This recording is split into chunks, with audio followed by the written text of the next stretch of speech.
Now, were you getting a lot of guidance from John Calloway? No, we weren't. I mean, we were just, You were on he your would own. show up at the end of the day because he was out like talking to League of Women Voters, and the City Club of Chicago, and all this kind of stuff. This great thing. So he was out marketing the thing, and then he'd come back and have like conversations with us.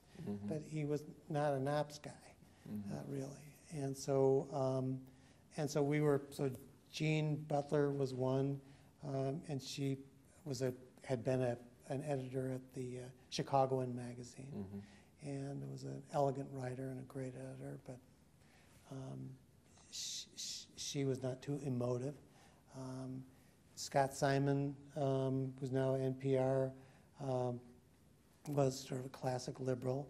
Even then, was like writing about pieces about Indian tribes and all kinds of other stuff. And I was like, okay, this is in keeping with the times, but like Chicagoans don't care about this.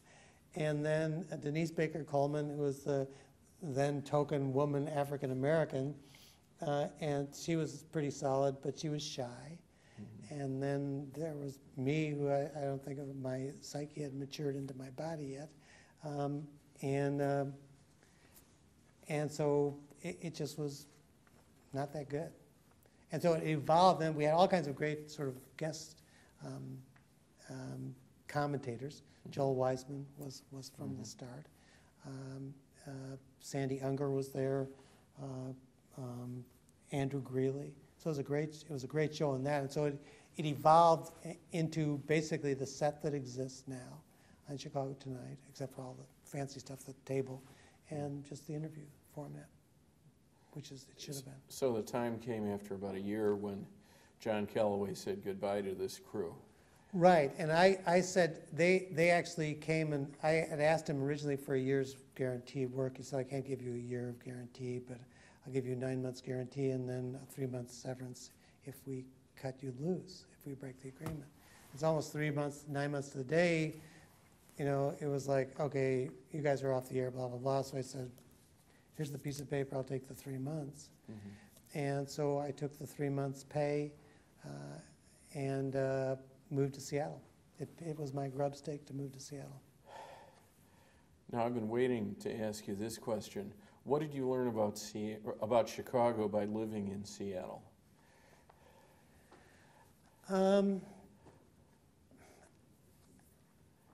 It didn't help some because I'd always had a love-hate relationship with Chicago because of what it could really be and is not going to be.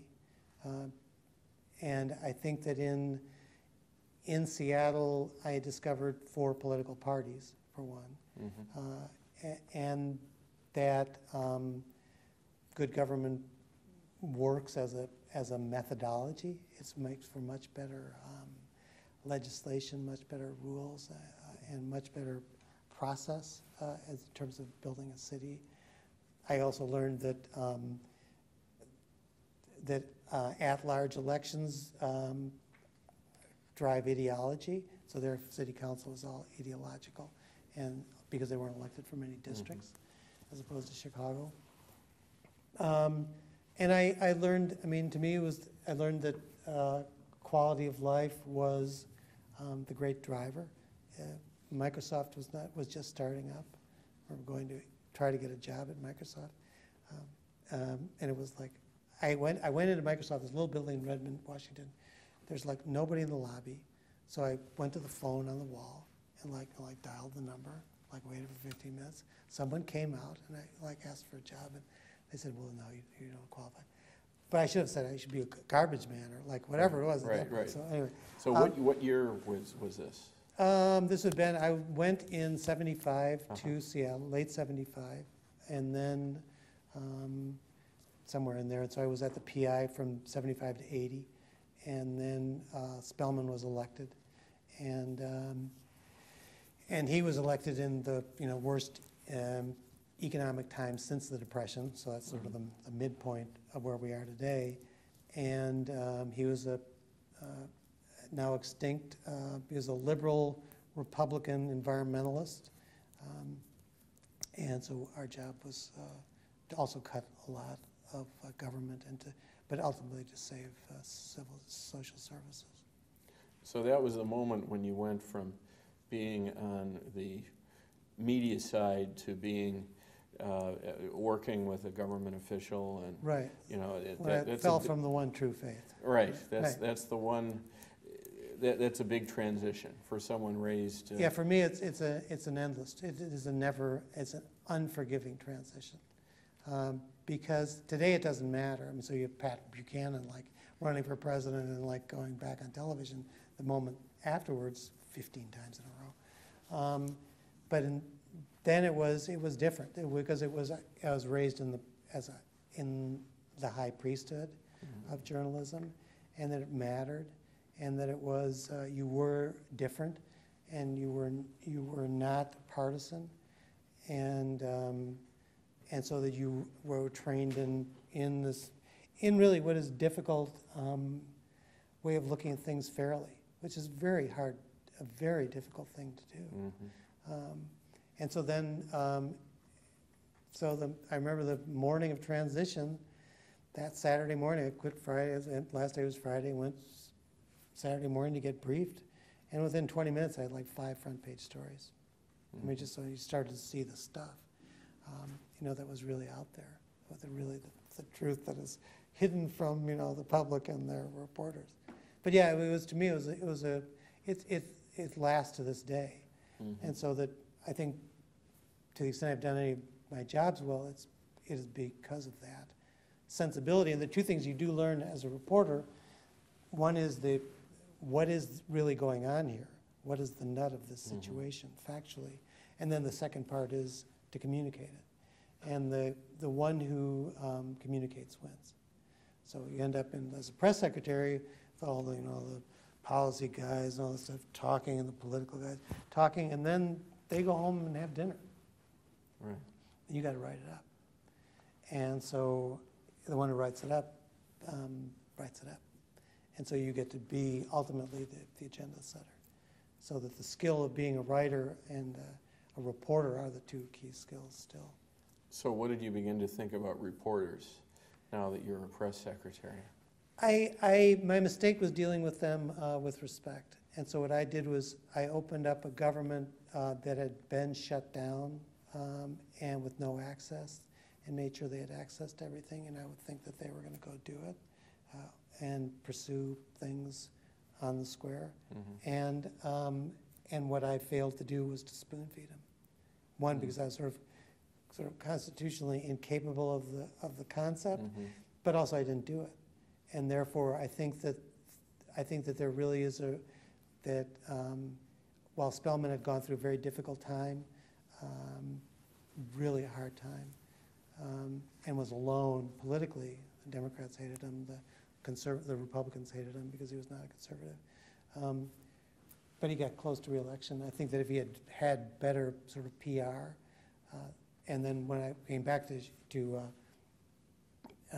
Illinois after 11 months and was sort of helping out the Thompson campaign, that was it. It was all propaganda all the time. Mm-hmm. I remember telling Barney Turnock, who was a great public servant and was the doc who was to clean up the Department of Public Health after the Salmonella scandal, that I buried Salmonella with AIDS. It was just coming on. And he'd propose these nothing administrative rules, and I'd purple them up and send them out to the press by a PR news service. Mm-hmm. And Barney would look at these things and say, "You can't say this." I said, "Barney, when I stop reading this in the Chicago Tribune, we'll talk." Because they just take your stuff and do it. So you could see the unraveling of the integrity of the media, even then, and it got worse. Now, do you think it was unraveling, or do you think that you grew up with one of the best journalists in town, you worked for one of the best, Mike Royko, maybe you were just seeing the average journalist, or do you think things really changed? They did change, and I did what most people never did before or after, which was full apprenticeship. So I went 4 years without a byline, just learning the trade, and I was also built into my guts. And there's some reluctance to go to Royko in the first place because my dad was on TV at the time, and it was like sort of tiptoeing dishonor to go there. But it did change, and what happened was and I'm not sure when it changed, but it was maybe around Watergate, that life moved from for the newspapers from covering life in the city, in the street, to the profession of journalism, in which it was good to be an economist, and it was good to be a lawyer, and it was good to be all these kind of things, and you could do it just from outer space if you had a phone, but you never were out there with the street, and so its decay really was driven by two things. One, lack of competition, because that's the only thing that keeps them on the square, is factually for the good of the people. And then the other part is that they developed this sort of hybrid, sort of perverse priesthood sensibility of what their real job was. And so they'd get into these, then they're, just as sort of the technology pre-bubble was not about developing technology, it was about selling IPOs to the stock market. The same was true of the media, the newspapers, which was to win prizes. That's what mattered. And so they got out of touch with the people they wanted to be their audience and the place that they were covering. And so to this day, you could bring back the papers just by being relevant, by covering the city. But they've lost, can't even see it, can't even see where they are. The other side of that, then you had no tension between TV and the reporters. It switched the Prenzl press, and so that sort of dominance flipped, and then TV just turned into trash. But they were both driven by the same failed sensibility, which is now the sensibility of Medill, which is that a marketing sensibility. And having been a marketer, it's not what your job is. When you're the media, your job is to lead, is to be ahead. And when you do market-driven pandering, you look back, and you see this ridiculous now of like the Tribune going for younger readers of the layouts. Well, they're not coming here. They're not going to see this younger layout, because they don't exist. They're not coming to you, and so they missed the point of. And to some extent, Royko went through the change as well. We're all victims of bigness. I think that's what has happened to America. Bigness got us, killed us.